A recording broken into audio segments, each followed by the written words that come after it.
बिस्मिल्लाहिर्रहमानिर्रहीम अस्सलाम वालेकुम। आज हम डिस्कस करेंगे एसिडिक बिहेवियर ऑफ फिनोल। तो आप ये बात बड़ा ज़हन में रखें, ये मोस्ट इंपॉर्टेंट टॉपिक है एग्जामिनेशन पॉइंट ऑफ व्यू से। जो फिनोल है उसके एसिड को हम कैसे जस्टिफाई करेंगे। तो पहले तो हम बात ये डिस्कस कर लेते हैं कि जब एसिड को, ये फिनोल को हम ब्लू लिटमस सोल्यूशन में ऐड करते हैं तो उसका कलर रेड नहीं करता। इससे साबित होता है कि फिनोल एसिडिक नहीं है। फिर जो भी एसिड हो उसको सोडियम कार्बोनेट या बाइकार्बोनेट में ऐड करें तो वो कार्बन डाइऑक्साइड गैस इवॉल्व करता है। लेकिन फिनोल भी ये काम भी नहीं करता, वो कार्बन डाइऑक्साइड इवॉल्व नहीं करता सोडियम कार्बोनेट या बाइकार्बोनेट में से। तो इसका मतलब यही हमें ये इस बात का से पता चलता है कि फिनोल एसिडिक नहीं है। लेकिन जब इसको वाटर में हम सॉल्युबल करते हैं तो ये पार्शली सॉल्युबल हो जाता है, और जब इसकी पीएच चेक करते हैं वो 5 to 6 आती है। इसकी पीएच कितनी आती है? 5 to 6। तो ये पीएच जब 7 से लेस हो तो इसका मतलब क्या होगा?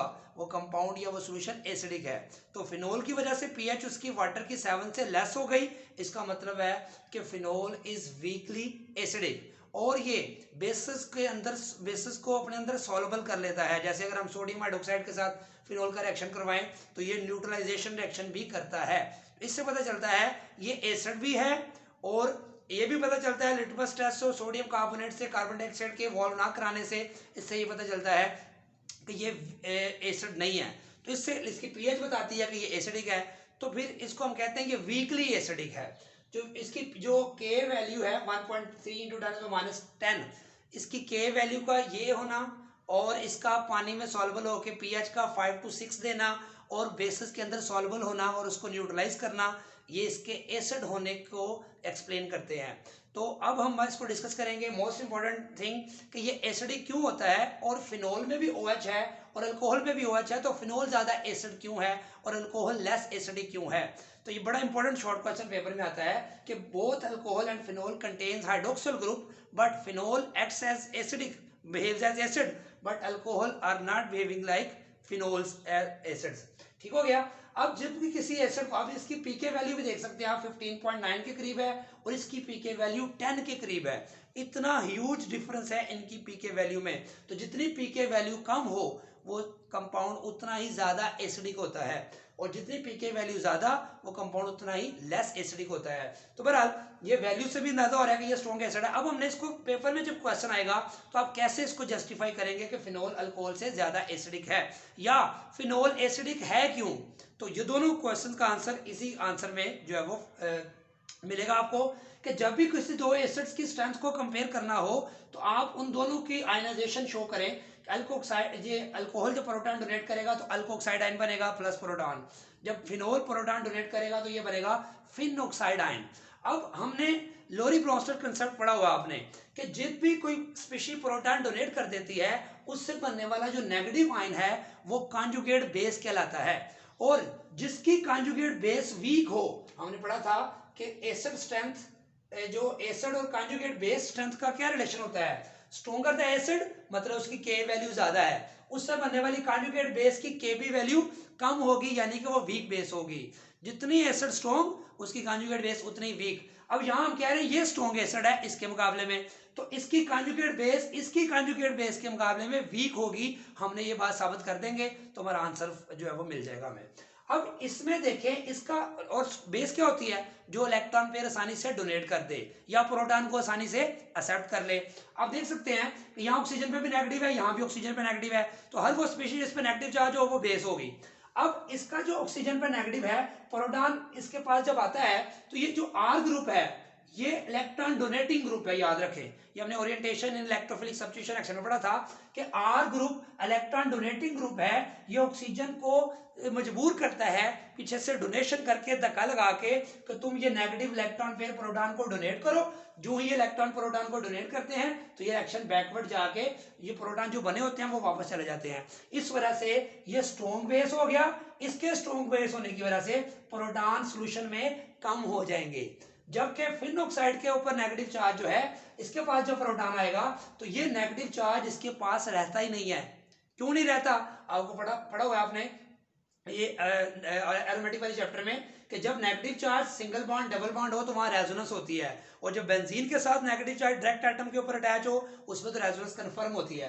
तो ये स्ट्रक्चर मैंने वहां भी आपको सिखाए थे कि ये नेगेटिव चार्ज यहाँ शिफ्ट होगा और ये नेगेटिव पाई बॉन्ड यहाँ नेगेटिव चार्ज बन जाएगा, फिर ये नेगेटिव चार्ज यहाँ शिफ्ट होगा, ये देखिए यहाँ शिफ्ट हो गया, और ये पाई बॉन्ड फिर आगे नेगेटिव चार्ज बन जाएगा, फिर ये नेगेटिव चार्ज यहाँ शिफ्ट होगा, बॉन्ड बनेगा, और ये बॉन्ड आगे नेगेटिव चार्ज में शिफ्ट हो जाएगा। यानी कि इसके पास जब प्रोटॉन आया तो आर ने इसको कहा 2 इलेक्ट्रॉन पेयर, तो इसने डोनेट कर दिया और प्रोटॉन कम हो गए सोल्यूशन में, और ये स्ट्रॉन्ग बेस बनने की वजह से। अब इसके पास जब प्रोटॉन आया तो इसके नेगेटिव ने क्या कहा कि मेरे पास नहीं है, तुम आर्थो पे जाओ।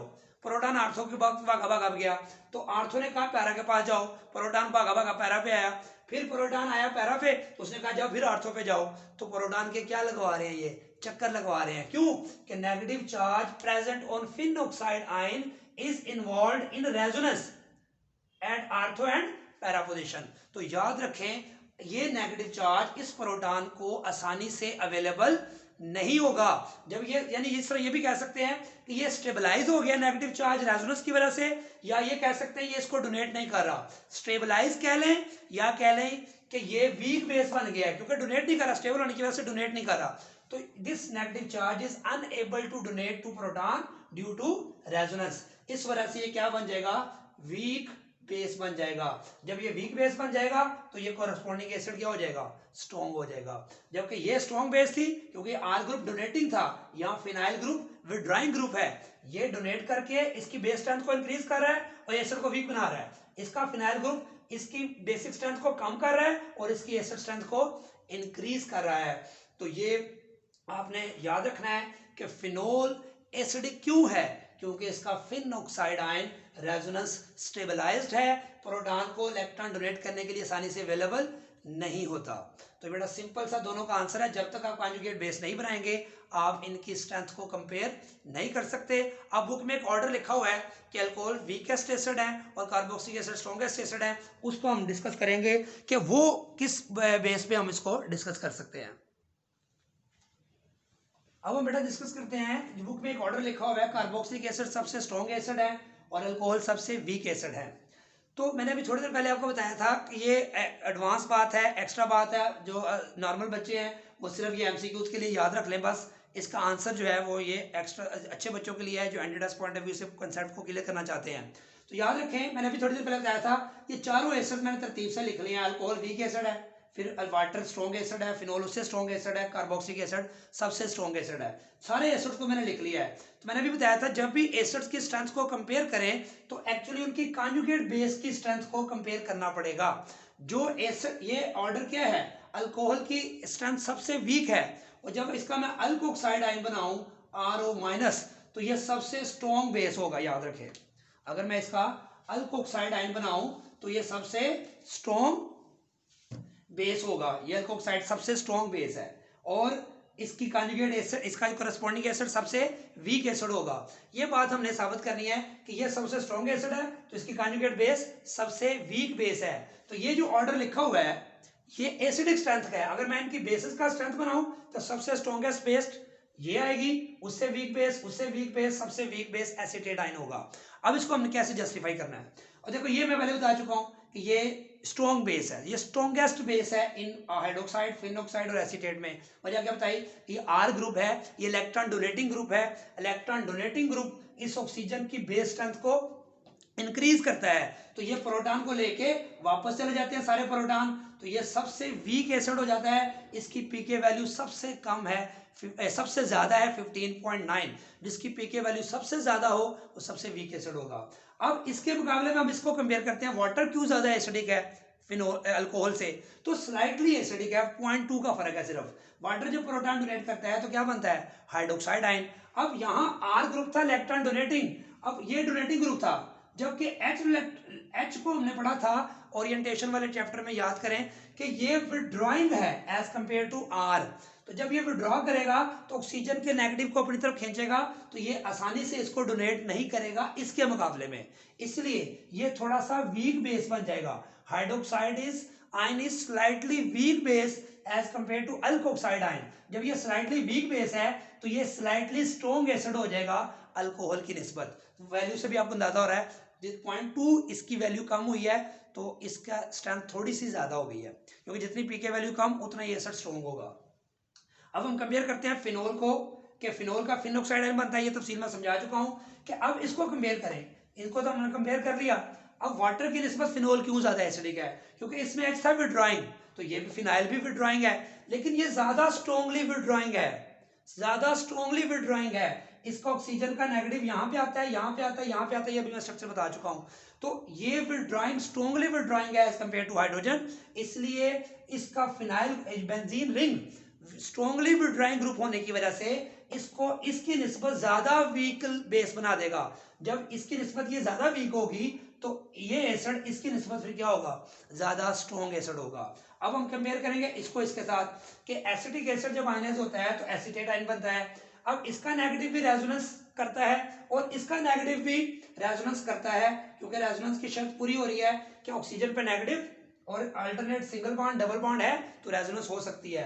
तो ये बॉन्ड इधर नेगेटिव इधर शिफ्ट होगा और ये नेगेटिव चार्ज ऊपर शिफ्ट हो गया, तो यहाँ भी डीलोकलाइजेशन है, ये नेगेटिव यहाँ भी आ रहा है, नेगेटिव यहाँ भी आ रहा है, तो नेगेटिव यहाँ भी है, नेगेटिव यहाँ भी है।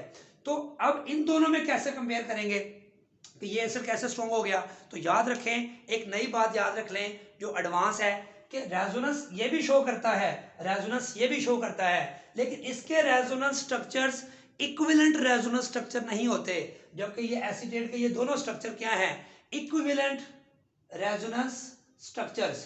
तो ऐसे कंपाउंड्स या स्पीशीज या आयंस जिनके रेजोनेंस स्ट्रक्चर्स इक्विवेलेंट होते हैं वो ज्यादा स्टेबल होते हैं। ज्यादा स्टेबल का मतलब वीक बेस होते हैं। तो फिन ऑक्साइड की निस्बत ये सबसे, इन सारों की निस्बत ये वीकेस्ट बेस होगी, क्योंकि इसके रेजोनेंस स्ट्रक्चर क्या होते हैं, इक्विवेलेंट रेजोनेंस स्ट्रक्चर। तो इक्विवेलेंट रेजोनेंस स्ट्रक्चर की वजह से ये इनके रेजोनेंस स्ट्रक्चर से भी वीक बेस बन जाती है या कह लें स्टेबल हो जाती है, और ये इससे ज्यादा वीक बेस है क्योंकि इसमें विड्रॉइंग ग्रुप ज्यादा स्ट्रॉन्ग है, और ये इससे भी ज्यादा वीक बेस है। तो क्या बात समझ में आई? सबसे वीकेस्ट बेस ये है, सबसे स्ट्रॉन्ग एसिड ये होगा। इसकी वैल्यू में भी देखिए 15.7 के बाद कितना फर्क आ गया, 10 का। तो यहाँ फर्क सिर्फ 0.2 का था। तो alcohols or water are slightly acidic than alcohol, लेकिन फिनोल वाटर से ज्यादा एसिडिक है। वैल्यूज में देखें तकरीबन 5.7 का डिफरेंस है, और 10 और 4 एसिडिक एसिड 10 और इधर भी 4.675 वैल्यू, 6 का तकरीबन जो है वो 5.25 का डिफरेंस है। तो ये सबसे स्ट्रॉन्ग एसिड होगा एसिडिक एसिड। तो ये सिंपल कंसेप्ट था, ये डाटा जो लिखा है पीके वैल्यूज का। पीके वैल्यू का एसिड स्ट्रेंथ से क्या ताल्लुक होता है?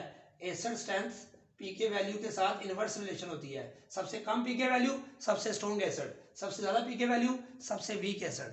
तो ये मोस्ट इंपॉर्टेंट कंसेप्ट था कि जिस एसिड को सबसे स्ट्रॉन्ग साबित करना हो उसकी कॉन्जुगेट बेस को वीक साबित करना होता है, कि वो प्रोटॉन को आसानी से एक्सेप्ट नहीं करती, तो प्रोटॉन ज्यादा बने रहते हैं, तो वो एसिड स्ट्रॉन्ग स्ट्रेंथ शो करता है।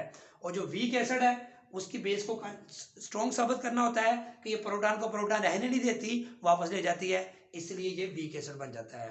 तो दुआ में याद रखें, चैनल को सब्सक्राइब नहीं किया तो सब्सक्राइब करें, अपने फ्रेंड्स में शेयर करें, और जो है कमेंट्स जरूर दीजिएगा। अल्लाह हाफिज़।